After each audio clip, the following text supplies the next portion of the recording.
O entrave, Manuel Carlos, desejava havia muito o lugar de superintendente na firma onde trabalhava, por entender que, melhorando de situação financeira, recebendo maior remuneração, poderia realizar seus antigos sonhos, de fartura e despreocupação.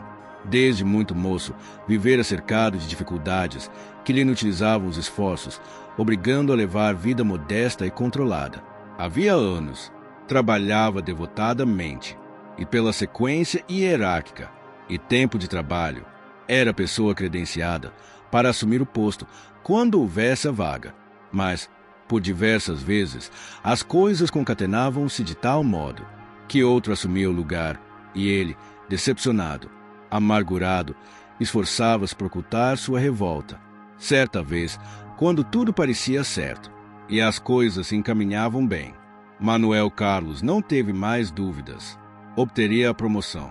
Entretanto, horas depois, chegou o credenciado funcionário do interior, que havia pedido transferência e ocupar o cobiçado lugar. Profundamente decepcionado, Manuel procurou por seu superior e desabafou sua mágoa, dizendo-se profundamente injustiçado. Usou termos fortes e no paroxismo do desespero. Só não foi despedido, em consideração aos seus muitos anos de procedimento exemplar. Aborrecido, retornou ao lar e, deprimido, contou à esposa seu fracasso, ao que ela respondeu: vai ver que Alice tem razão. Eu tinha certeza de que você seria promovido. Olhe, ela acha que você está sofrendo perturbação espiritual. Ela é espírita. Você sabe que eu não creio nessas coisas.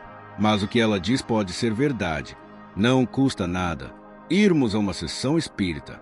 Quem sabe você tem alguém que o prejudica.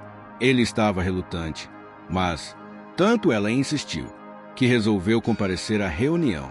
Ficou bem impressionado, porque se tratava de um trabalho evangélico do espiritismo cristão. Ouviu consoladoras exortações de mentores luminares enaltecendo a paciência, a tolerância, a resignação ao desígnio sábios do alto, mas sua situação continuou a mesma. Ele confidenciou à esposa um mês mais tarde. Não adiantou o espiritismo. Tudo continua na mesma. Você tem razão, mas Dona Maria me disse que onde fomos não adianta, porque a mesa branca não tem poderes para resolver certos casos. Acho que devíamos ir ao terreiro do seu João. Ele ajudou seu Antônio a arrumar aquele empregão e fez Dona Sinhá achar o dinheiro que havia sido roubado. E lá se foram os dois para o trabalho que se realizava no terreiro de seu João. Apesar do ambiente desagradável, cheirando a fumo e a bebida, eles gostaram daquele ar de mistério que parecia existir no local. Conversaram com seu João, expondo seus problemas, e o homem lhes prometeu auxílio, à guisa de poupuda recompensa, da qual receberia um sinal para iniciar as primeiras despesas, e depois, quando ele tivesse conquistado a melhoria, o restante. E as coisas mudaram para Manuel. Dentro de pouco tempo, foi-se desanuviando o ambiente na firma. E um dia, com alegria enorme, conseguiu a promoção que o colocava em destaque, com o dobro do salário. Os primeiros dias foram de euforia para ele. Sentia-se muito agradecido ao trabalho do seu João. Pagou sua dívida e integrou-se na nova posição. Tinha maior responsabilidade. Porém, sobrava-lhe muito mais tempo disponível e dinheiro para gastar. Começou, então, a apostar nos cavalos, para passar o tempo, e um dia teve a curiosidade de ir ao hipódromo assistir às corridas. Gostou. O ambiente fazia-o sentir-se importante, e havia também belas mulheres que o atraíam. Envolveu-se de tal maneira com o novo entretenimento que o que era um passatempo tornou-se uma necessidade. Sua esposa raramente o via em casa e vivia infeliz, suspeitando de sua ligação amorosa com outras mulheres. O dinheiro que recebia tornou-se insuficiente para manter sua família, pois gastava-o todo no prado. Manuel Carlos já não podia dispensar aqueles hábitos, que exigiam sempre mais dinheiro à medida que o tempo corria, até que, envolvido por pesados compromissos de jogo, passou a desviar quantias da firma em benefício próprio. Quando o escândalo estourou, ele, desesperado e aflito, não podendo arcar com a responsabilidade dos seus atos, suicidou-se espetacularmente, com um tiro no ouvido. Sua esposa, acabrunhada, aflita pelos sofrimentos que tivera, deixou-se dominar por funda depressão. Sua amiga, Alice, foi visitá-la, desejosa de ajudá-la de alguma forma. Espírita convicta, procurou consolá-la através do Evangelho, mas nossa irmã, com amargura, respondeu: minha mãe sempre dizia que mudar de religião atrai a desgraça. Nós não devíamos ter nos metido com o espiritismo. O que adiantou? Ele teve a melhoria, mas recebeu a desgraça. Eu não volto mais lá. Mas a amiga não desanimou. Continuou, carinhosamente, a visitá-la, até que, finalmente, conseguiu levá-la a uma reunião evangélica. Nossa irmã, envolta em profundo abatimento, parecia não sentir as vibrações delicadas de harmonia e refazimento que envolviam o ambiente. Quando, porém, foi pedida uma prece em benefício do espírito do seu marido, não conteve a revolta e, num desabafo, culpou o espiritismo de ter engendrado sua desgraça. Dedicado mentor espiritual, dirigiu-lhe palavras de carinho e, aos poucos, ela foi serenando. Nós éramos felizes.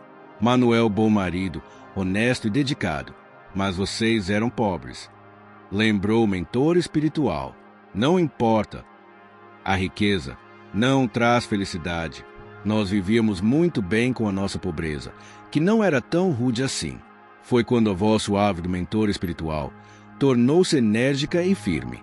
Minha filha, é hora de despertar para a realidade. Agora, diante das consequências dolorosas que te envolvem, com o fracasso da tarefa que te trouxe, a reencarnação, queres lançar a culpa, que pressentes tua, aos ombros de outras criaturas. Lembra-te que, quando vieste ao nosso encontro, há tempos passados, não enxergavas a felicidade que agora reconheces ter existido naquele tempo. Dizia ser imprescindível a conquista de melhor posição socioeconômica para completar tua felicidade. Examinando teu caso, porém, recorremos às fichas do passado de ambos e lá encontramos erros envolvendo fracassos e derrotas, consequência de vício e luxúria. Sabíamos que o maior benefício para ambos era viver afastados das facilidades e dos excessos, porque ainda não estavam suficientemente seguros nas conquistas espirituais para vencer o passado. Por isso, aconselhamos a paciência, a resignação, a tolerância. A riqueza é prova difícil, que só muita fortaleza consegue vencer. Por isso, equilibra o teu espírito e busca orar muito, para que ambos tenham outras oportunidades, o mais breve possível. A viúva, mais serena, reconhecendo a razão do seu interlocutor, quis ainda fugir à sua responsabilidade, que lhe era difícil aceitar, e retrucou: isso foi aqui. Mas na outra sessão aonde fomos, os espíritos, mesmo sabendo disso, nos deixaram errar. Minha filha, não podes exigir das crianças que tenham a experiência e o conhecimento de um adulto. Certas criaturas, vivendo no imediatismo do mundo, a eles se apegam, e do outro lado da vida, continuam a ver apenas as benfeitorias imediatas. A elas, na maioria dos casos, não é dado conhecer, nem penetrar no passado dos semelhantes, e quando conseguem, não lhes interessa o benefício futuro, voltadas que estão, ainda as coisas efêmeras.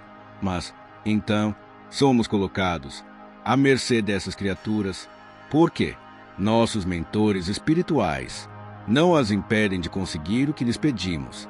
Se esse desejo nos vai prejudicar, minha filha, não temos pretensão de ensinar a quem quer que seja. Sabemos a verdade, mas desejamos que cada um aprenda a encontrá-la por si. Toda queda representa nova experiência e, ao mesmo tempo, torna-nos mais fortes para o futuro. Ademais, aprendemos a respeitar o livre-arbítrio. Procuramos sempre ajudar, orientando, criteriosamente, imbuídos de carinhoso desejo de amparo. Mas, Se a criatura é surda às advertências, impermeável aos bons conselhos, e não vê a realidade, o único remédio é deixá-la caminhar como deseja, para que, por sua própria experiência, encontre a realidade. É o máximo que podemos fazer para cada um. Porquanto, se os conselhos ajudam e as exortações levantam, a experiência sempre dará a conquista definitiva. A viúva de Manuel Carlos baixou a cabeça vencida. Pela primeira vez, reconheceu a justiça divina e, intimamente, suplicou a Deus a oportunidade de recomeçar. Marcos Vinícius